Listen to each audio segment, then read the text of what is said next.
আলোচনা সবাই কি প্রশ্ন হয়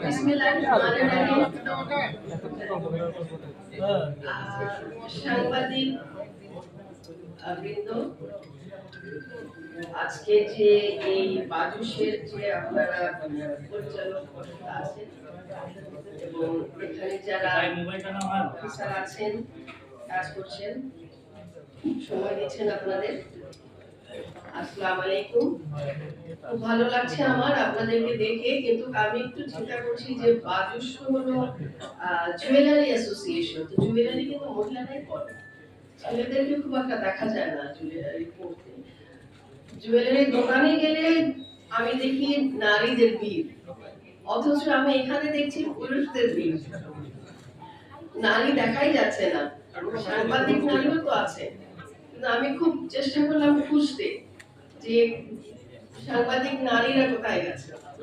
তারা কি জুয়েলারি পরে হয়তো না, কিন্তু জুয়েলারি সম্বন্ধে কি তাদের কোনো ইন্টারেস্ট নেই। তো তারপরে খুঁজে খুঁজে দুটা বা তিনটা মুখ আমি দেখতে পেলাম। যাই হোক, ভালো লাগছে আপনাদের সবাইকে দেখে আজকের এই সুন্দর একটা অনুষ্ঠানে এখানকার। আর আমরা কিন্তু আপনার যে জুয়েলারিটা শুরু হয়েছে মোগল আমল থেকে। মোগল আমলের নারীরাই তো জুয়েলারি ডিজাইন করতো, ডিজাইন বানাতো, ওনাদের থেকে এসে সেই যুগ যুগ ধরেই জুয়েলারি করা হচ্ছে। আমার মনে আছে আমার বিয়ের সময় আমি দেখেছি যে এই দেশে থেকেই জুয়েলারি বানানো হচ্ছে, এখানেই কারিগর। মাকে দেখেছি জুয়েলারি দোকানে যে অর্ডার দিচ্ছে। তারপরে কিন্তু আজকাল দেখা যাচ্ছে যে আপনার আমাদের দেশে জুয়েলারি বানানো হচ্ছে না, সবই ধরতে গেলে বিদেশ থেকে আসছে। তো সেটা দেখে খুবই খারাপ লাগলো যে আগে এত সুন্দর সুন্দর জুয়েলারি দেখা যেত, বানানো হতো, আমাদের দেশের কারিগর কোথায় গেছে? আমাদের দেশে কেন এখন শুধু আমরা বিদেশিদের উপরে বিদেশি গহনাই আমরা কিনছি, বিদেশি গহনা দেশে বসে কিনছি, কিংবা বাইরে চলে যাচ্ছি, পাশের দেশে চলে যাচ্ছি গহনা কিনতে। তো এখন সেটা একটু আমার অনেকদিন আমি চিন্তা করেছি যে এটা কেন হচ্ছে, আমাদের কি কেন আমরা জুয়েলারিতে এখন এত পিছিয়ে গেছি। তারপরে বাজুসের সাথে যখন আমার সম্পর্ক হলো, এখানে এসে শুনলাম যে না, এখন আমাদের এখানে কারিগররা বানাচ্ছে, তাদের সাথে বিদেশিদের সাথে পাল্লা দিয়ে বানাচ্ছে। কিছু জুয়েলারি আমি জিজ্ঞেস করলাম যে এটা তো বাইরে, তারা বললো যে না, এটা আমাদের দেশের জুয়েলারি থেকে, জুয়েলাররা আমাদের দেশের লোক থেকেই বানানো।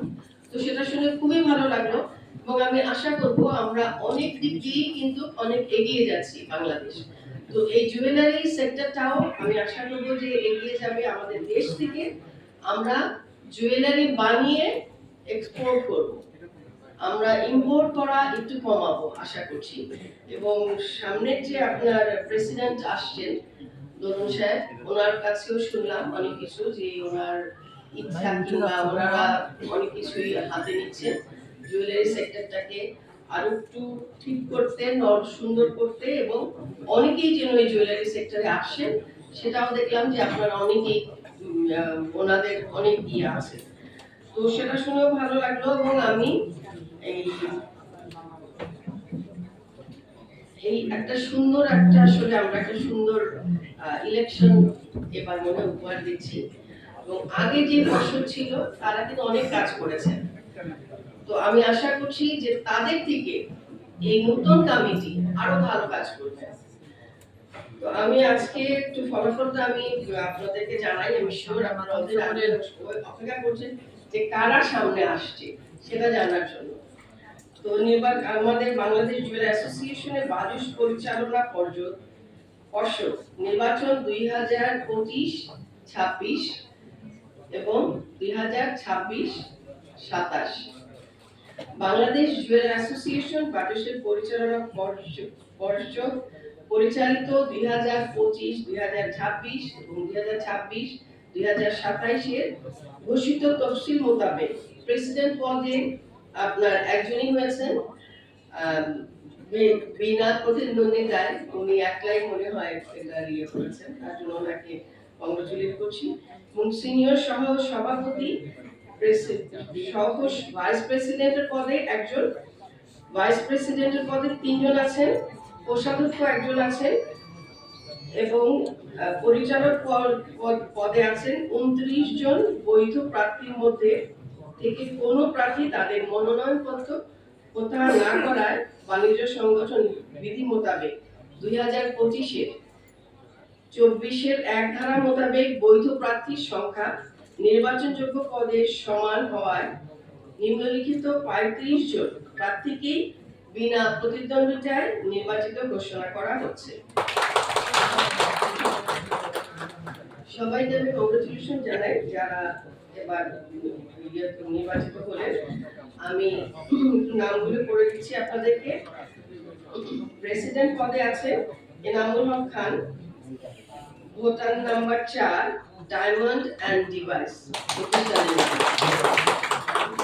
নির্বাচিত, আমি আপনাদেরকে নির্বাচিত পরিচালক পর্ষদের নামগুলো শোনাচ্ছি, পড়ছি। তারপরে আপনার আছে Ranjit Ghosh, 211 voter number, Sananda jewellers project limited, senior vice president.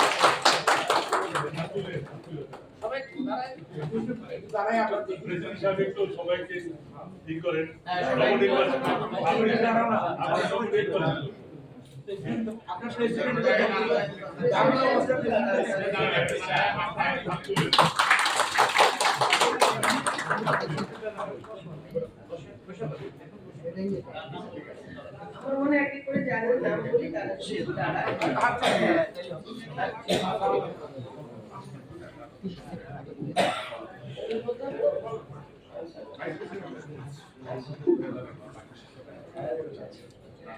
Azad Ahmed, vice president, Abhi Roy, vice president, Mohammad Iqbal Hossain Chowdhury, vice president, Amit Ghosh, treasurer, Mohammad Milan Mia, পরিচালক, পবন কুমার আগরওয়াল, পরিচালক। আমি এখন আপনাদেরকে পরিচালকদের নামগুলো জানাচ্ছি। হ্যাঁ, তানভীর রহমান, মোহাম্মদ মিটন হাওলাদার, বাবুল দত্ত, গণেশ দেবনাথ, আশিক কুমার মন্ডল, মিজানুর রহমান, বিকাশ ঘোষ,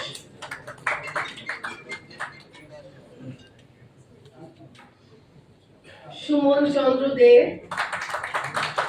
মোস্তফা কামাল, ধনঞ্জয় সাহা বিপুল, শ্রীবাস রায়, মোহাম্মদ আলী হুসেন, মোহাম্মদ রুবেল, মোহাম্মদ নয়ন চৌধুরী,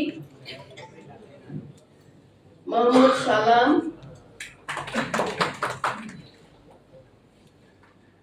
ফাহাদ কামাল লিঙ্কন,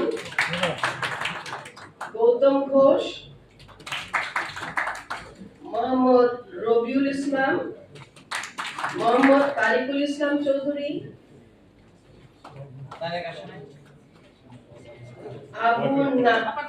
আবু নাসির মোহাম্মদ আব্দুল্লাহ, মোহাম্মদ রফিকুল ইসলাম, সোমেন সাহা, আক্কাস আলী, মোহাম্মদ মোর্শেদ আলম, শাওন আহমেদ চৌধুরী, মোহাম্মদ নাজমুল হুদা লতিফ, পলাশ কুমার সাহা। এই ছিল আপনাদের 35 জন। আমাদের এখানটায় আপনার সবার নামই পড়া হয়েছে, প্রেসিডেন্ট, ভাইস প্রেসিডেন্ট এবং পরিচালক পর্ষদ। সবাইকে আমি কংগ্রেচুলেট করি নতুন যারা আসলেন নতুন কমিটিতে, এবং আমি আশা করব এই কমিটিতে যারা যত ভালো কাজ করে গেছে, আমি অনেক শুনছি যে ওনারা অনেক কিছু করেছেন, অনেক কিছু চেঞ্জ করেছেন, নতুন কিছু অনেক এনেছে। তো আমি আশা করব যে নেক্সট যারা আসছেন তারা যেন এই কমিটি থেকে আরো একটু ভালো করতে পারে। তো সবাইকে অসংখ্য ধন্যবাদ আপনাদের সবাইকে আসার জন্য, এবং আপনাদেরকেও সবাইকে ধন্যবাদ বলে আমি এখানে শেষ করছি। সবাই ভালো থাকবেন। আল্লাহ হাফেজ।